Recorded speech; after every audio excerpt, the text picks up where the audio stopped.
अगर भाई आप इलेक्ट्रिकल से हो ना, किसी इलेक्ट्रिकल पैनल पे काम कर रहे हो, तो आपको बहुत कंसंट्रेशन बना के रखना पड़ता है, क्योंकि आप छोटी से छोटी गलती भी आपको अफोर्ड नहीं कर सकते, बहुत प्रिसाइजली आपको काम करना पड़ता है, ठीक है ना।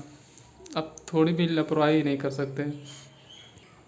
जैसे आप मेरे सामने देख सकते हो, कुछ सामने जला हुआ है, पूरा ब्लैक ब्लैक सा हुआ है। तो इसी के बारे में मैं इसके बारे में थोड़ा बाद में बात करूँगा। पहले ये कैसे ये सारी चीज़ें हुई है, कैसे छोटा सा जो भी ज़्यादा मतलब बड़ा घटना नहीं है, लेकिन जो भी हुआ है इसके बारे में बताऊँगा।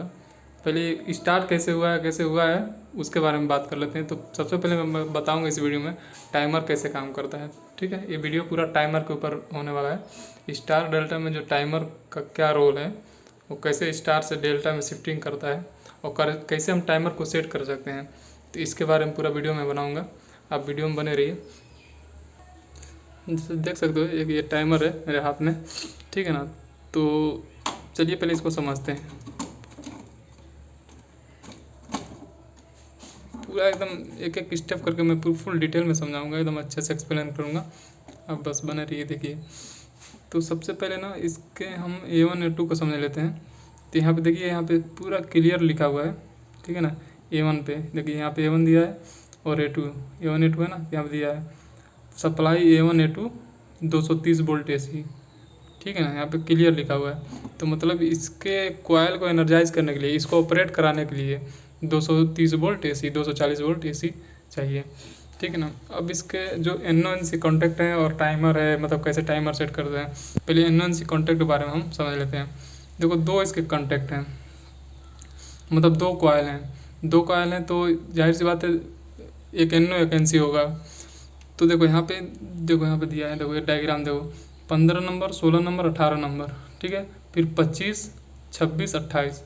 तो ये जो 15 नंबर है, ये 16 नंबर से देखो टच है, देखो 16 नंबर से इसका कॉन्टैक्ट बना हुआ है, और 18 से ये ब्रेक है, इसका कॉन्टैक्ट ब्रेक है। फिर 25 नंबर जो है, इसका कॉन्टैक्ट 26 नंबर से बना हुआ है और 28 नंबर से ब्रेक है। मीन्स ये 15 नंबर और 25 नंबर कॉमन है, 16 नंबर इसका NC है, इस कॉमन का ये NC हो गया, और ये 18 नंबर और 28 नंबर NO हो गया। समझ गए ना। मतलब अगर आप 15 नंबर पे कोई भी सप्लाई दे रहे हो 24 वोल्ट, या एक फेज दे रहे हो 240 वोल्ट, तो आपको 16 नंबर पे तो मिलता ही रहेगा। ये मतलब इस पर अगर A1 A2 पे सप्लाई नहीं है, तो मतलब ये ऑपरेट नहीं है, तो आपको NC पे मिलता ही रहेगा। 18 नंबर पर तब मिलेगा जब आपके इसके A1 और A2 पे सप्लाई दोगे। जैसे ऑपरेट होगा तो NC को NO कर देगा और NO को NC कर देगा, तो वही सप्लाई आपको 18 नंबर पे मिलने लगेगा, 28 पे मिलने लगेगा, ठीक है। और ये NC हो जाएगा और ये NO हो जाएगा। तो जो इस 16 पे मिल रहा होगा वो ब्रेक हो जाएगा उसका सर्किट, ठीक है ना। तो चलो अभी हम टाइम, ये तो हो गया, ये तो बहुत ईजी था, ठीक है। अब चलो हम टाइम कैसे सेट करेंगे। मतलब हम चाहते हैं कि मतलब कुछ सेकंड बाद ये मतलब जो NC है ना ये NO हो, और जो NO है वो NC हो, मतलब इसमें कुछ डिले टाइम हम डाल दें, ठीक है ना। तो इसको हम कैसे सेट करेंगे, तभी तो टाइमर का मतलब हुआ। तो इसको हम कैसे सेट करेंगे, चलो मैं बता रहा हूँ। तो देखो, जो इसमें जो ये NO NC जो शिफ्टिंग होगी ना, मतलब NC से NO जब होगा, NO से NC होगा, जो इसमें डिले टाइम डालेंगे तभी तो वही टाइमर होता है भाई। इसमें हम कुछ टाइम डिले कर देते हैं, मिनट में 1 मिनट 2 मिनट, या कुछ सेकेंड 5 सेकेंड 10 सेकेंड, ठीक है। बस इसीलिए इसको यूज़ किया जाता है, ताकि जो हमारा देखो मोटर को हमें चलाना है ना, तो स्टार्टिंग में जो मोटर का जो स्पीड जो अपने उसका RPM स्पीड पे पहुंचने के लिए ना, वो ज़्यादा उसको करंट की लेता है वो, ठीक है ना। तो इसलिए हम उसको स्टार में चलाते हैं, 5 सेकंड 10 सेकंड जो भी है उसको स्टार में पहले चलाते हैं, ताकि वो अपने RPM स्पीड तक पहुंच जाए, फिर उसको हम डेल्टा में कन्वर्ट कर देते हैं। नहीं तो अगर डायरेक्ट हम डेल्टा में चलाएंगे ना, तो उसका वाइंडिंग जलने की मतलब वो संभावना रहता है, ताकि वो ज़्यादा करंट ले लेता है। तो इसीलिए हम टाइमर का यूज़ करते हैं, ताकि 5 से 7 सेकंड हम स्टार में चलाएं, फिर ऑटोमेटिक वो डेल्टा में शिफ्ट हो जाए, फिर मोटर चलती रहे 2 घंटा 4 घंटा पूरा दिन चलता रहे, कोई दिक्कत नहीं है। तो देखो कैसे सेट करते हैं, यहाँ पे देखो।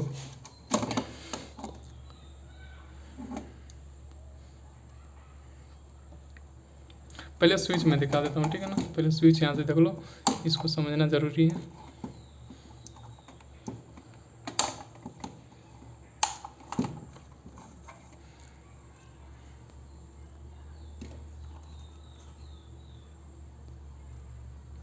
देखो यहाँ पे 4 स्विच आपको दिख रहे होंगे, 1 2 3 4, ठीक है ना। तो ये स्विच को याद रखना, अभी इसके बारे में बताऊँगा मैं। तो यहाँ पे दिया होगा स्विच सेटिंग, स्विच सेटिंग जो दिया है ना, उसी स्विच की सेटिंग यहाँ पे होगी। उसी से हम पता कर पाएंगे कि हम कितने पे सेट कर रहे हैं या कितना सेट करेंगे, उसी से हो पाएगा, ठीक है।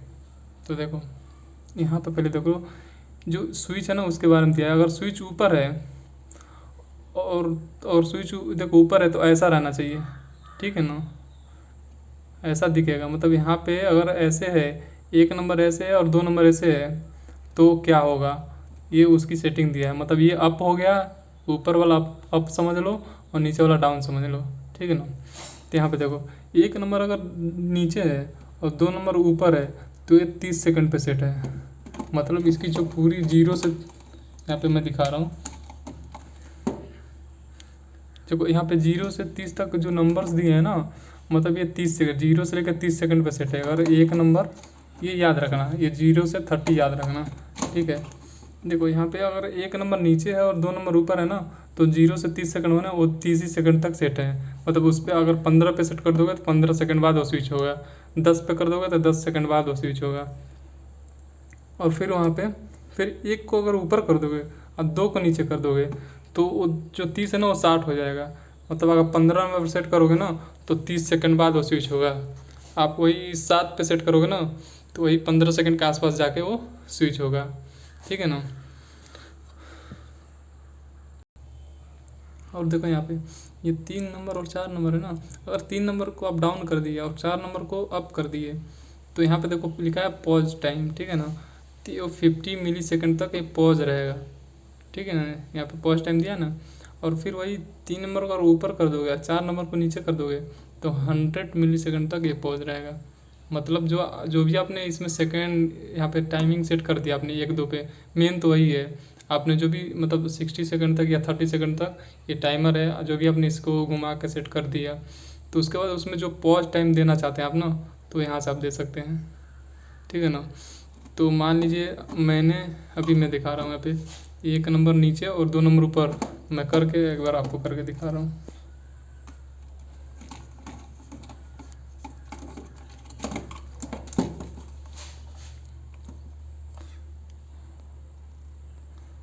देखो यहाँ पे 1 नंबर नीचे और 2 नंबर ऊपर है, ठीक है। मतलब ये 30 सेकंड पे ही सेट है, ये 30 सेकंड पे सेट है। और यहाँ पे पॉज टाइम का कोई मतलब नहीं है, पॉज टाइम यहाँ पे दिया ही नहीं गया क्योंकि दोनों ही ऊपर हैं तो वर्क ही नहीं करेगा। पॉज टाइम यहाँ पे वर्क ही नहीं करेगा, दोनों ऊपर है। मतलब ये बस इस पर ही वर्क करता रहेगा, इसमें कोई पॉज टाइम नहीं है, ठीक है ना। तो पॉज टाइम देने की ज़रूरत भी नहीं है फिलहाल। तो देखो कई केसेस में ना, देखो मैं बता रहा हूँ, कई टाइमर में, टाइमर थोड़ा डिफरेंट भी हो सकता है। कई टाइमर में जो 3 नंबर है ना, 3 नंबर की जगह पे यहाँ पे दे देगा, यहाँ पे मिनट में नहीं दिया है। यहाँ पे मिनट में हम कर ही नहीं सकते, 60 सेकंड तक ये टाइमर है। अगर हमको 2 मिनट 3 मिनट 5 मिनट तक हमें डिले रखना है तो यहाँ पे नहीं कर सकते। कई टाइमर में दिया रहता है, आप मिनट में भी डिले डाल सकते हैं। तो यहाँ पे 3 नंबर में ना यहाँ पे लिख देगा, यहाँ पे पॉज टाइम है ना तो यहाँ पे मिनट लिख देगा। यहाँ पे मिनट कुछ लिखा होगा, यहाँ पे मिली सेकंड है तो यहाँ पे मिनट लिखा होगा। तो जैसे वहाँ पे दे देगा 3 नंबर नीचे 4 नंबर ऊपर रहेगा तो 2 मिनट तक, मतलब वो मिनट पे, ये जो टाइम है ना ये मिनट पे सेट हो जाएगा। ये जो टाइम है मिनट पे सेट हो जाएगा, ठीक है। उसके बाद से इसको 5 10 जहाँ पे भी करोगे ना तो मिनट हो जाएगा। तो यहाँ पे मिनट नहीं दिया है फिलहाल। तो ये होता है, ऐसे टाइमर की सेटिंग होती है। ये आप इधर समझ गए ना तो आप कर लोगे। फिर आप इधर वो करके 1 नंबर 2 नंबर जो भी आपको ऊपर नीचे करना हो, 30 सेकंड पे रखना हो, 60 सेकंड पे रखना हो, आप रख के, मतलब देखो नॉर्मली तो स्टार डेल्टा में 7 या 8 सेकंड यूज होता है, उससे ज़्यादा नहीं होता है। डिले टाइम जो होता है, डिले टाइम हम जो डालते हैं स्टार डेल्टा में, कि स्टार में हमारा 5 से 6 या 7 सेकंड तक चले, फिर तुरंत डेल्टा में शिफ्ट हो जाए जब मोटर उसकी RPM रेट तक पहुँच जाए, ठीक है। उसकी जितनी RPM है वो उसको जब टच कर ले, अचीव कर ले, तो फिर वो डेल्टा में शिफ्ट हो जाए। तो ऐसे टाइमर की सेटिंग होती है। और मैं बताता हूँ यहाँ पे ये कैसे हुआ। तो यहाँ पे मैं जब कल आया था ना तो यहाँ पे ये टाइमर ख़राब है, ठीक है। पहले तो ये टाइमर ख़राब है, इसमें जो भी आप डिले टाइमिंग डालोगे ना, ये स्टार से डेल्टा में शिफ्ट ही नहीं हो रहा था। मैं 5 सेकंड 6 सेकंड 2 सेकंड 0 सेकंड भी करके देखा हूँ, ये शिफ्ट ही नहीं रहता है, स्टार से डेल्टा में शिफ्ट ही नहीं हो रहा था। तो स्टार में देखो, स्टार में क्या होता है, 3 जो फेज होते हैं ना, 3 वायर उसको शॉर्ट कर दिया जाता है उसका टर्मिनल, और 3 वायर वो जुड़ा रहता है मेन कॉन्टेक्टर से। और ये स्टार कंडक्टर ये है ना जो जला हुआ है, यहाँ पे देखो, यहाँ पे लूपिंग है, ये ऐसे ही ये लूप रहता है, शॉर्ट रहता है। और इसमें ये डेल्टा है, मतलब ये यहाँ पे 6 वायर जो बन रहते हैं मोटर के ना, वो 6 वायर इससे जुड़े रहते हैं सीधे सीधे, RYB। यहाँ पे शॉर्ट रहता है, तो शॉर्ट रहता है तो इसका मतलब ये जो जहाँ पे शॉर्ट रहता है ना इसके टर्मिनल पे, वहाँ पे बहुत ज़्यादा हीट जनरेट होता है, उसको ज़्यादा टाइम तक हम चला भी नहीं सकते, ठीक है। स्टार में भी वहाँ पे बहुत ज़्यादा हीट जनरेट होता है, तो वहाँ पे यही हुआ है कि हीट जनरेट हुआ है और ये पूरा चिपक गया आपस में, जैसे चिपका है पूरा शॉर्टिंग कर दिया है, अब पूरा यहाँ तक इस पूरे जो भी आसपास में रीले टाइमर जो भी हैं सबको ले लिया है इसमें। देखो रीले भी सारे पिघल गए हैं, सब खत्म है। तो यही होता है। तो मैं उसको बोल के गया था भाई यहाँ पे जो भी ऑपरेटर है कि भाई देखना, इसको 1 दिन तक वेट करना और मोटर को चलाना मत, लेकिन भाई उसने नहीं सुना, लापरवाही बरती और ये हो गया। तो यही बस टाइमर की ही इसमें वो गलती है, टाइमर ख़राब था यहाँ पे, वो शिफ्टिंग नहीं हो रही थी, तो इसको चेंज करना था। लेकिन भाई जो भी ऑपरेटर है यहाँ पे उसको वेट नहीं हुआ, 1 दिन वेट कर लेता तो ऐसा कुछ होता नहीं, वैसे ज़्यादा यहाँ पे नुकसान हुआ नहीं है, ठीक है ना। तो ऐसे भाई अब टाइमर का जैसे सेटिंग मैंने बताया बिल्कुल ऐसे ही होगा, थोड़ा बहुत डिफरेंट हो सकता है अलग अलग टाइमर में, बिल्कुल ऐसे होगा, ठीक है ना भाई। ओके।